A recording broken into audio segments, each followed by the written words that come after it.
Hey you, welcome back to the deep dive. Today we're looking into something pretty interesting actually. It's from Won Buddhism, Hmm, which is, a relatively new religion from Korea, only about a century old. that's right. Quite recent in the grand scheme of things. And they have this idea, this path aimed at achieving, let's say, a clear mind, maybe making the world a bit better. Sounds appealing, doesn't it? It really does. And central to Won Buddhism is this concept called Il-Won-Sang. Il-Won-Sang, okay. Yeah, it might sound a bit abstract at first, but maybe think of it like this. Okay, like your phone, right. You got all your apps, games, everything running on it. Right, But underneath all that, there's the operating system, your Android, your iOS. the foundation. Exactly, the thing that makes it all work. Mm-hmm. So Il-Won-Sang is kind of like that for Won Buddhism, the fundamental principle behind, well, everything, life, the universe. That's a great analogy, yeah. It's seen as that underlying reality, the base operating system. Okay. And flowing from that, there's this practice called the Il-Won-Sang Vow. The vow. Okay, so not just the concept, but something you do with it. Precisely. Think of it like making a really significant promise to yourself, like a New Year's resolution, but maybe deeper.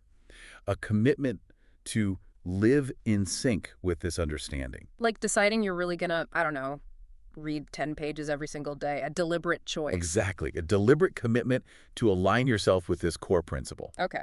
So our mission for this deep dive, then, is to really unpack this Il-Won-Sang vow. Mm-hmm. We want to get what it means, why it's important, and maybe how it could actually show up in your life. And hopefully do it in a way that's easy to follow without getting bogged down in jargon. Yeah, exactly. Let's try and make it click. So let's dive in. This Il-Won-Sang vow, what is it fundamentally? What does it actually mean? Okay, so first off, it's important to note this isn't just a casual statement or thought. Right. This vow comes directly from the Il-Won-Sang, that's the main scripture, the holy book, in Won Buddhism. So it carries weight. A lot of weight. The term vow itself points to something deeply felt, a heartfelt promise.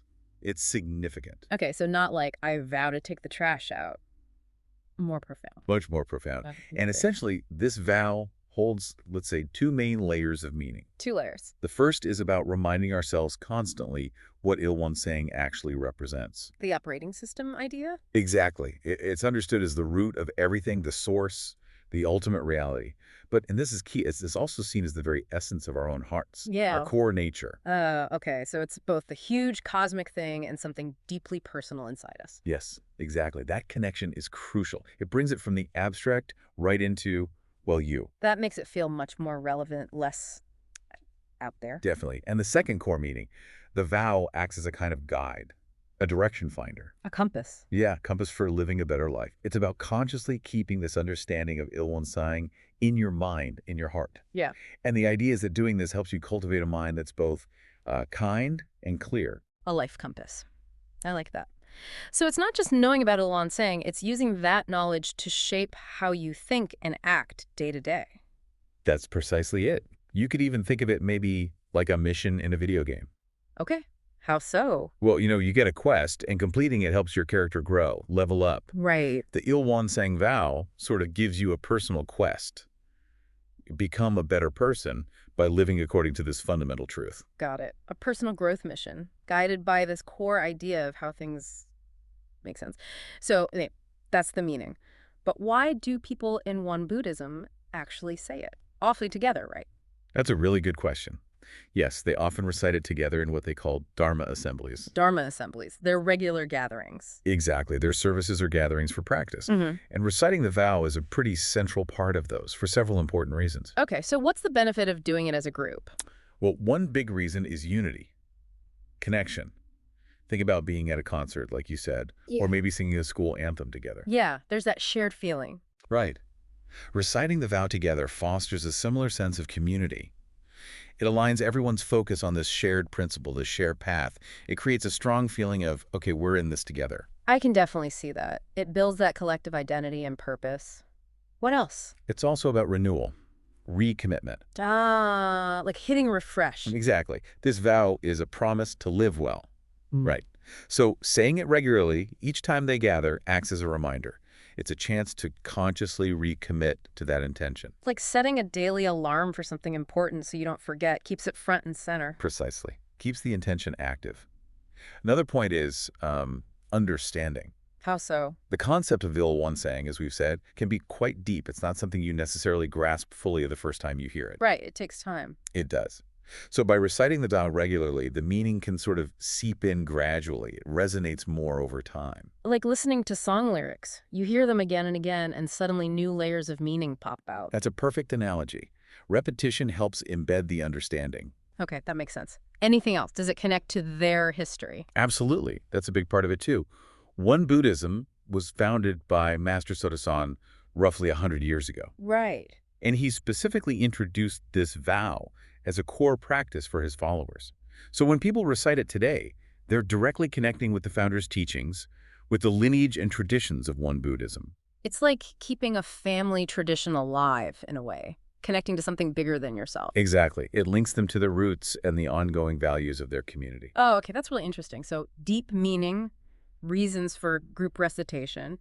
But you mentioned the original wording can be complex. Can we simplify it? Break down what it's actually saying in easier terms. Yes, definitely. I think we can boil down the core message into, say, 3 main parts. Perfect. Let's do it. Part 1. What is Il-Won-Sang, simply put? Okay. So the vow starts by trying to point towards this truth that's almost beyond simple definition. It says Il-Won-Sang isn't just something that exists or something that doesn't exist. Uh-huh. So not easily boxed in. Right. It's more fundamental than those labels. The main takeaway here is that everything, literally everything, originates from Il-Won-Sang and eventually returns to it. The source and the destination? Like that operating system idea again? Exactly. Or think of a tree. It needs its roots to exist and grow, right? Sure. Il-Won-Sang is like the ultimate root system for the entire universe and everything in it. It's the fundamental ground. Okay, the ultimate source. But didn't you also say it's in us? Yes, and this is really central. The vow emphasizes that this fundamental reality, Il-Won-Sang, is also the essence of our own consciousness, our own hearts. Your heart, my heart.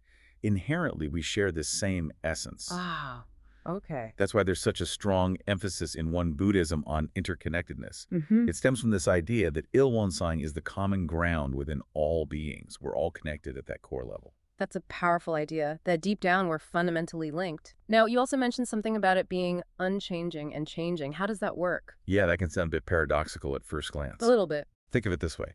Il-Won-Sang as the ultimate truth, the perfect, complete reality. That aspect is eternal, unchanging, like the laws of physics, maybe, just always there. Okay, the constant background. Right. But at the same time, it's the source from which all the changes and phenomena we experience arise. Birth, death, growth, decay, good fortune, hardship, all the dynamism of life. So the unchanging foundation enables all the changes we see and live through. Precisely. It's the stable source of all dynamic process. Okay, I think I'm getting a feel for that, the unchanging core from which all change flows. So part 2 then. How does this Il-Won-Sang relate directly to our lives? Right. The second part of the vow essentially connects these big cosmic cycles. Yeah. Stars being born and dying, seasons changing with the cycles of our own human experience. Like being born, growing up, getting older, facing challenges, having successes. Exactly. All of these personal life events, the ups and downs, are seen as expressions of this larger universal process rooted in Il-Won-Sang. So life's events aren't just random chaos. They're part of a bigger pattern connected to this fundamental reality. That's the perspective, yes. And understanding this offers a practical benefit. The vow suggests that by keeping Il-Won-Sang in mind, we can use it as a guide. The GPS for life. Exactly. Like a GPS. When you're navigating those twists and turns, the changes, the difficulties, this core understanding can help you orient yourself, find the right path forward. Having a guiding principle to navigate with. I like that. Okay, so that leads us to the third part, which sounds like the most practical bit. What should we actually do? How do we live with this? Yes, the final section outlines 3 key actions, 3 ways to embody this understanding in daily life. Okay, action number 1. First, it's about striving to keep our hearts and our actions clear and aligned. Clear hearts, clear actions. What does that look like? Well, think about when you feel strong emotions. Anger, jealousy, frustration. Happens to the best of us. Right. The idea is to recognize those feelings, but then try to remember that our mind, our heart, is originally clear, like Il-Won-Sang. It's about trying to return to that state of inner clarity before acting. So not just reacting emotionally, pausing, finding calm. Exactly. Like if you have a disagreement with a friend, instead of just lashing out, you take a breath, maybe think, okay, my heart is originally clear. How can I respond to this constructively? Trying to act from a place of clarity and not just heat of the moment reaction. Got it. What's the second action? Second is about actively learning what's right and wise. Okay, seeking wisdom. Yes, this means making an effort to understand the world, to understand cause and effect, and to discern what is truly beneficial, ethical, and fair. It's about continuous learning and cultivating discernment. So not just coasting, but actively trying to figure things out ethically. Right. For instance, if a friend is struggling, it's not just about blurting out the first piece of advice that comes to mind. It's about really listening, trying to understand their situation, and offering help or counsel that is genuinely wise and considered. Makes sense. Be thoughtful. Be wise in how we engage. And the third action, The third action is using our hearts and actions for good.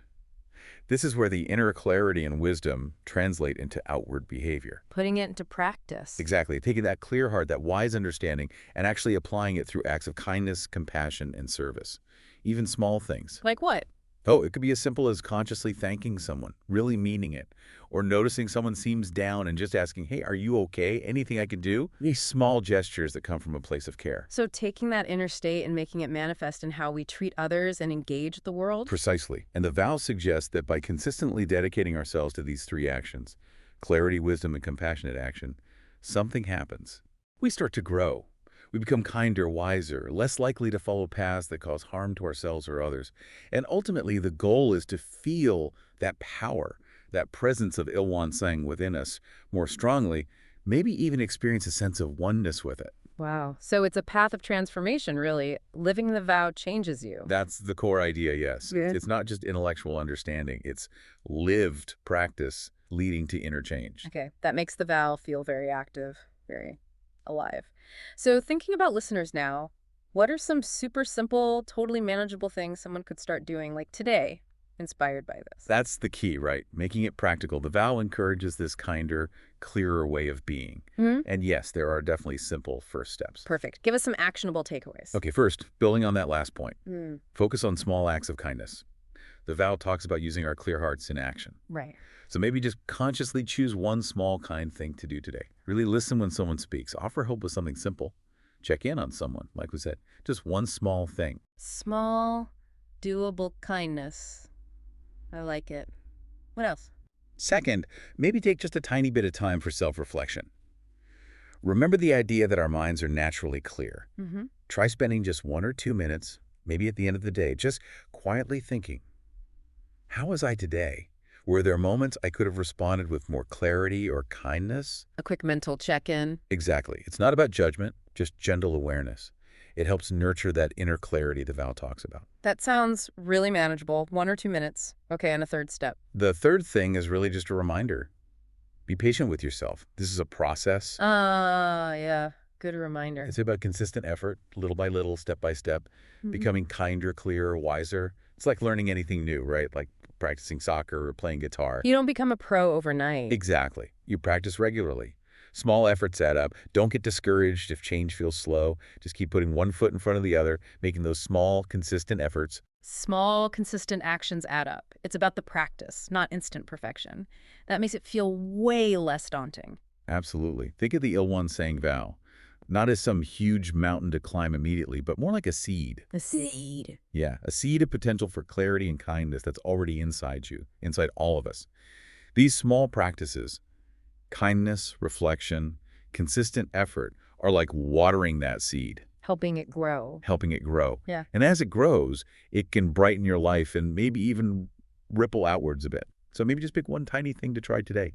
See how it feels. That's a really hopeful and practical way to end. It puts the power right back in our hands, doesn't it? It does. It's about engaging with these ideas in a way that works for you. And, staying curious. If questions come up, keep exploring. That's part of the journey, too. Definitely. And maybe one final thought for you, our listener, to chew on as you go about your day. Building on everything we've discussed, what would it actually feel like? What would it mean to live your life truly believing that everyone and everything is fundamentally interconnected? Stemming from that shared essence of Il-Won-Sang. Just something to ponder. Thanks so much for joining us for this deep dive.